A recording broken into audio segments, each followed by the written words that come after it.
teman-teman. Selamat datang kembali di channel Sang Firman. Hari ini kita akan menyelami salah satu kisah paling epik dan penuh liku dalam sejarah manusia. Sebuah kisah yang ditulis ribuan tahun lalu, namun pesannya masih relevan hingga hari ini. Ya, kita akan berbicara tentang kisah Raja Daud, seorang gembala muda yang ditakdirkan menjadi raja besar. Siap mendengarkan? Mari kita mulai. Dahulu kala, di sebuah negeri bernama Israel, ada seorang raja bernama Saul. Namun, ketidaktaatannya membuat Tuhan berpaling darinya. Tuhan pun mengutus Nabi Samuel ke Betlehem, ke rumah seorang pria bernama Isai untuk mencari raja yang baru. Samuel melihat putra-putra Isai yang gagah perkasa, satu persatu. Tapi Tuhan berkata, "Bukan dia." Akhirnya Isai memanggil putra bungsunya, seorang remaja yang sedang menggembalakan domba di padang. Namanya Daud. Saat Samuel melihat Daud, Tuhan berfirman, "Inilah dia." Samuel pun mengurapi Daud, dan sejak saat itu Roh Tuhan berkuasa atas Daud.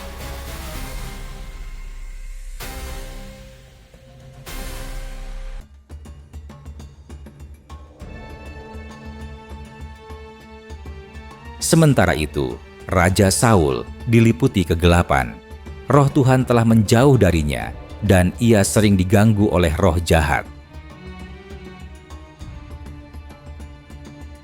Para pelayannya menyarankan agar Saul mencari seseorang yang mahir memainkan kecapi untuk menenangkan jiwanya.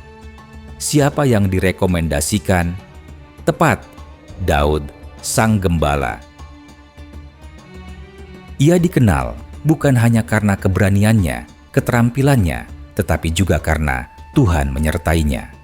Daud pun menjadi pembawa senjata dan pemain kecapi di istana Saul. Saul sangat menyukai Daud tanpa mengetahui bahwa Daud dipilih oleh Tuhan dan Tuhan mempersiapkannya sebagai pemimpin. Namun, ujian terbesar Daud belum datang. Filistin, musuh Israel, melancarkan serangan.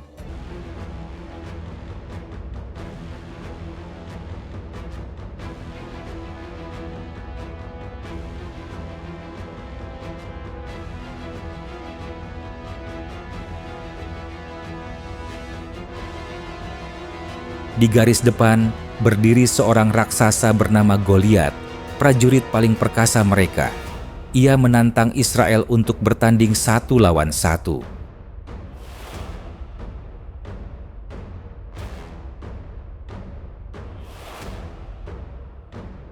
Hari demi hari, Goliat menghina dan menantang, tapi tak seorang pun tentara Israel, bahkan Raja Saul sendiri, berani maju. Daud datang mengunjungi saudara-saudaranya di medan perang. Ia mendengar tantangan Goliat dan hatinya terbakar. Dengan keyakinan penuh kepada Tuhan, Daud maju, menawarkan diri untuk melawan raksasa itu. Ia menolak baju zirah Saul yang berat. Ia hanya membawa tongkat gembala, 5 batu licin, dan umban kesayangannya. Dan dalam sebuah momen yang mengubah sejarah, Daud berlari maju.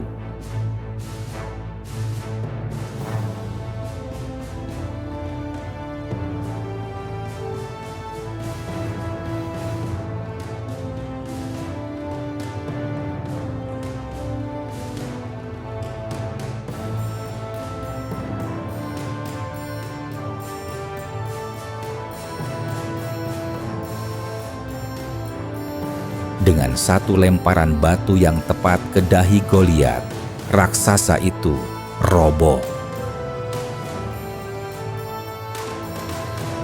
Daud kemudian menggunakan pedang Goliat sendiri untuk memenggal kepalanya.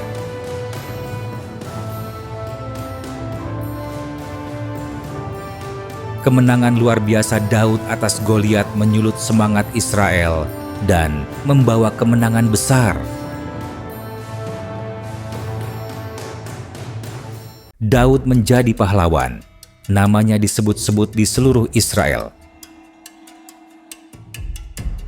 Ia bahkan menjalin persahabatan yang erat dengan Yonatan, putra Saul. Para wanita bernyanyi, Saul mengalahkan beribu-ribu, tetapi Daud berlaksa-laksa. Namun, pujian ini justru menyulut api kecemburuan di hati Saul. Ia tidak tahan melihat popularitas Daud. Saul mulai melihat Daud sebagai ancaman dan berkali-kali mencoba membunuhnya, baik dengan tombak maupun dengan mengirim Daud ke dalam pertempuran berbahaya. Daud harus melarikan diri, menjadi seorang buronan yang diburu oleh raja yang dulu sangat menyukainya. Tahun-tahun berlalu. Daud hidup sebagai buronan di padang gurun, membentuk kelompok orang-orang yang setia kepadanya. Ada banyak kesempatan baginya untuk membalas dendam dan membunuh Saul, tetapi Daud menolak. Ia menghormati Saul sebagai orang yang diurapi Tuhan. Integritas Daud diuji di Gua Adulam, hutan Zif, dan di perbatasan Filistin. Namun ia tetap teguh pada prinsipnya untuk tidak menyentuh orang yang diurapi Tuhan. Akhirnya, takdir memisahkan Saul dan Daud dengan cara yang tragis. Saul dan Yonatan gugur dalam pertempuran melawan Filistin di Gunung Gilboa. Ironisnya, Daud yang telah begitu lama diburu Saul justru meratapi kematian raja dan sahabat karibnya, Yonatan, dengan kesedihan yang mendalam. Setelah masa berkabung, Daud diurapi menjadi raja, mula-mula hanya atas suku Yehuda di Hebron. Setelah bertahun-tahun perang saudara yang pahit melawan sisa-sisa keluarga Saul, semua suku Israel akhirnya datang dan mengurapi Daud sebagai raja atas seluruh Israel. Salah satu tindakan pertamanya adalah merebut Yerusalem dari orang Yebus, menjadikannya ibu kota dan kota Daud. Daud adalah seorang raja yang taat. Ia ingin membangun bait suci yang megah untuk Tuhan. Namun, Tuhan memberitahunya melalui Nabi Natan bahwa bukan Daud yang akan membangunnya, melainkan keturunannya. Tuhan lalu membuat perjanjian yang luar biasa dengan Daud. Keturunannya akan selalu memerintah dan kerajaannya akan kekal.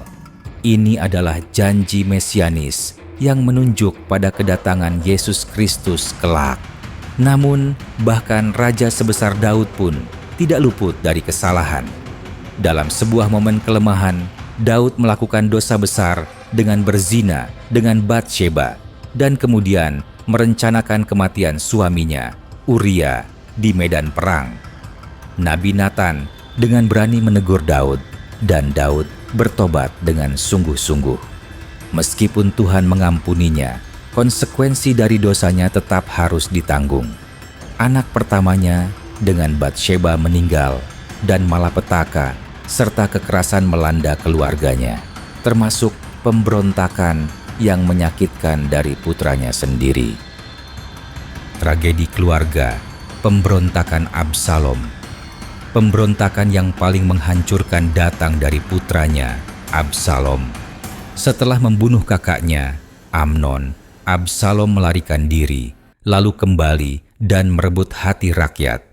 Ia bahkan melancarkan kudeta terhadap ayahnya, memaksa Daud melarikan diri dari Yerusalem. Perang saudara pecah, dan tragisnya Absalom akhirnya terbunuh. Daud merasakan duka yang tak terhingga atas kematian putranya ini. Akhir perjalanan, tahun-tahun terakhir dan Salomo. Setelah berbagai gejolak, Daud kembali ke Yerusalem sebagai raja. Di masa tuanya, ia menunjuk Salomo, putra Batsheba, sebagai penggantinya, bukan putranya yang lebih tua. Daud memberikan instruksi penting kepada Salomo tentang pembangunan bait suci dan kepemimpinan yang benar. Setelah memerintah Israel selama 40 tahun, Daud meninggal dunia dalam usia tua, meninggalkan warisan yang tak terlupakan. Kisah Daud mengajarkan kita banyak hal. Ia adalah orang yang berkenan di hati Tuhan, seorang prajurit gagah berani, raja yang hebat, penyair, dan penyembah Tuhan yang setia. Namun, ia juga manusia biasa dengan kelemahan dan dosa besar. Kisahnya menunjukkan bahwa bahkan setelah jatuh, dengan pertobatan sejati, kita bisa kembali bangkit. Dan yang terpenting, melalui Daud, Tuhan menegaskan garis keturunan kerajaan yang kekal, yang berpuncak pada Yesus Kristus. Apa pelajaran paling berharga yang kalian ambil dari kisah Daud? Bagikan di kolom komentar di bawah. Jangan lupa like video ini, subscribe channel kami, dan nyalakan lonceng notifikasi agar tidak ketinggalan kisah-kisah inspiratif lainnya. Terima kasih sudah menonton. Sampai jumpa di video berikutnya. Shalom, Tuhan Yesus memberkati.